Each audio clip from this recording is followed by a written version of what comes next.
everybody, it is Anthony, to be honest, on Mission Star Podcast, and this is another edition of the Conover. The only difference is that it's by myself. I was able to find anybody who also went to YaoiCon. That was the only one who went. So, with that said, let me talk about my thoughts and review of this year's YaoiCon.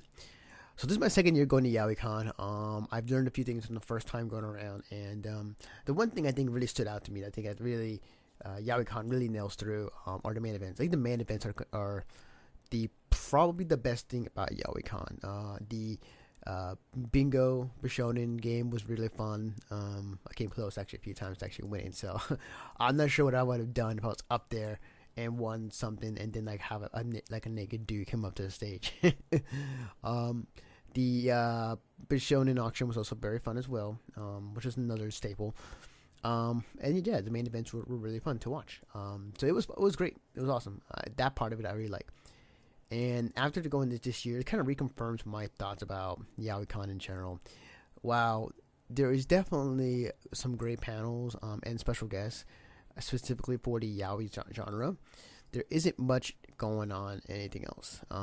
There is a manga room where you can go into the room and pick up a manga and read if you wanted to.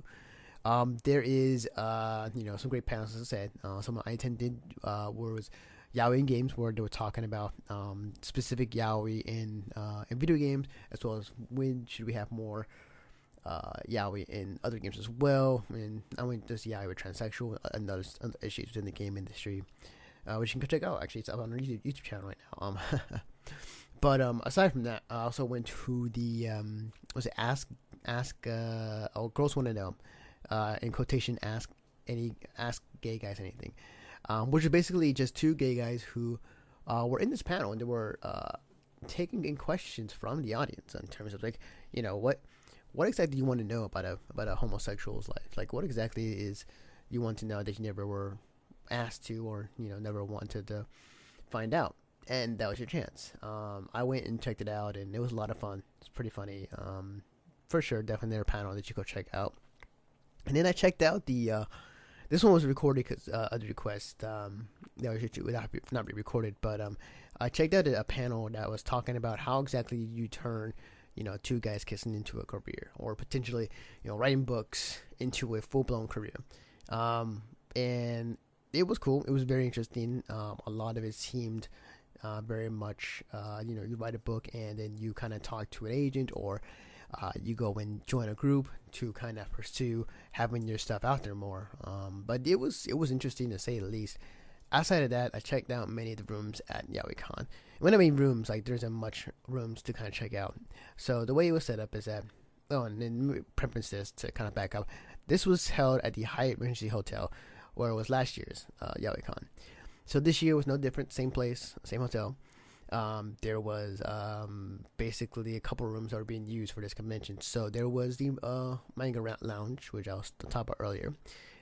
There was the panel rooms, which were this time in the far corner, not far, but like far left of the convention. And then also on that area was the dealers hall, which I think the dealers hall this year was better than last year. It combined both the artist alley and the dealers hall combined. I think I can't remember exactly where the artist alley was exactly. It might have been both, but to me that was probably one of the better or the cooler things there at YaoiCon.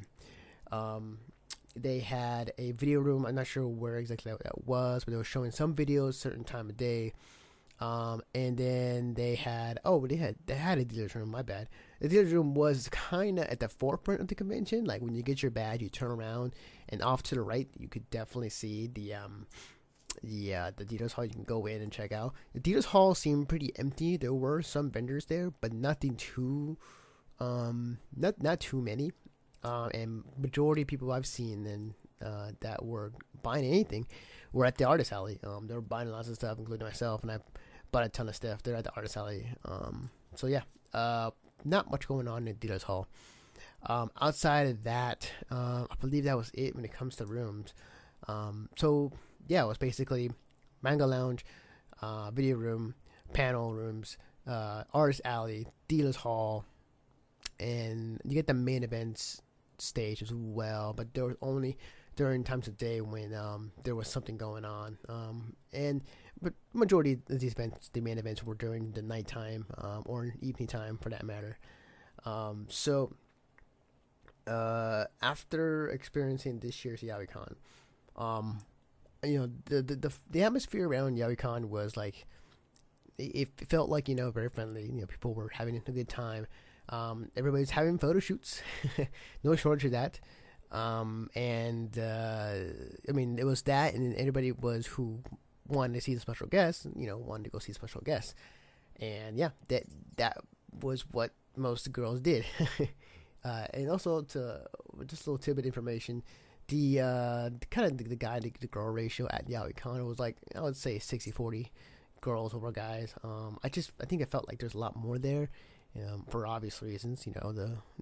Seeing half naked dudes on stage is a particular reason why people would go and check it out.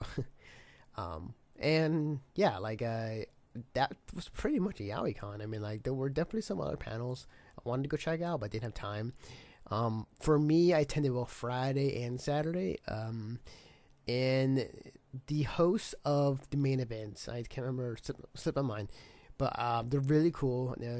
I think when they do their hosting, I think it's really funny and it's really, really cool to see them work.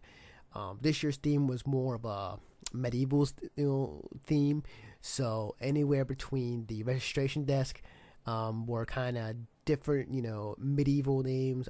They had a throne in the main event room, and for the hosts to sit down and have the guys come up and do whatever, dance or whatnot. But it was a pretty cool theme, and there were some special guests that came in, like I said, that were pretty popular within the yaoi scene. But I feel that, and this kind of confirms my interest in this convention, is that this convention, if you are not into yaoi, if you were into just going as to a convention to cosplay and have photo shoots, yes, there is that is what is there. But outside of that, if you're not into yaoi, I suggest not going to this con for you. There isn't much to do. It seems I got bored rather quickly, and the cosplayers were great. I think the quality of cosplay got better as the night went on. But I think overall, unless you are a photographer, unless you want to have photo shoots, and unless you're into yaoi, I cannot recommend this convention for you for any of them. I think maybe to go once. I'll say this. I'll recommend anybody who wants to go at least once, because I think that going to the main events for the Bishonen Bingo and the Bishonen Auction, I think, is something you will never ever experience at any other anime convention. Plus, it's an 18 and over convention, so I highly, highly recommend anyone who has never gone to YaoiCon for that reason alone to go check it out. But other than that, I cannot recommend this convention or the trip or the money for hotel and everything else related to that wise, travel expenses, food, and whatnot.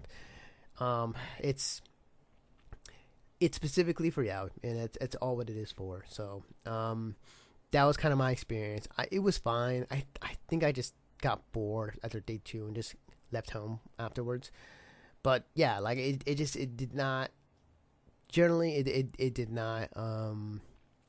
intrigue me, or did not have me as excited as I was last year. Given last year was my first time, this year I went again, and I did not have as much fun as it was. And maybe it's just not for me. Maybe it's just I'm not into the yaoi scene as many other people. But if anybody who is, then yeah, you have a great time. But for anybody else, it's not. So, but yeah, that's in a short my experience of YaoiCon. There isn't much to say. Well, let me step back, because usually in this show I used to talk about what other things that what stood out to me, what cosplays were there. There were some pretty good cosplays that were there. I think though, some of them I did not recognize, but they're really well done. I think the one weird thing that happened to me, and it's one of my photos I put up. So I was getting some pictures at YaoiCon, in the main area, the main hub area, and one of them was from the Kuroko basketball anime that a lot of people like into right now. And since it's an 18 over event, things like these types of situations wouldn't fly at any anime convention. So these girls were dressed up as the group, and one of them brought in a blow up doll of one of the characters. It was a black character, and he had blue hair. and like it was basically a blow up doll. And like as I take the picture, she removes the shorts a little bit, and like you see this long black like dildo coming out. And it was hilarious. I was cracking up so hard that it took me a minute to retain myself to take the picture. That was hilarious. I loved that. That was very, very funny.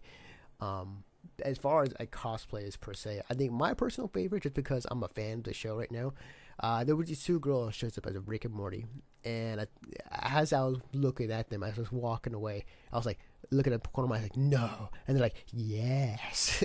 So then I was like, okay, I have to take a picture right now. So I took a picture of these two girls who were cosplaying as Rick and Morty, and they were fantastic cosplayers, and that made my day for sure. But like outside of that, yeah, I think I pretty much said my thoughts on YaoiCon and YaoiCon in general. So yeah, that's my thoughts.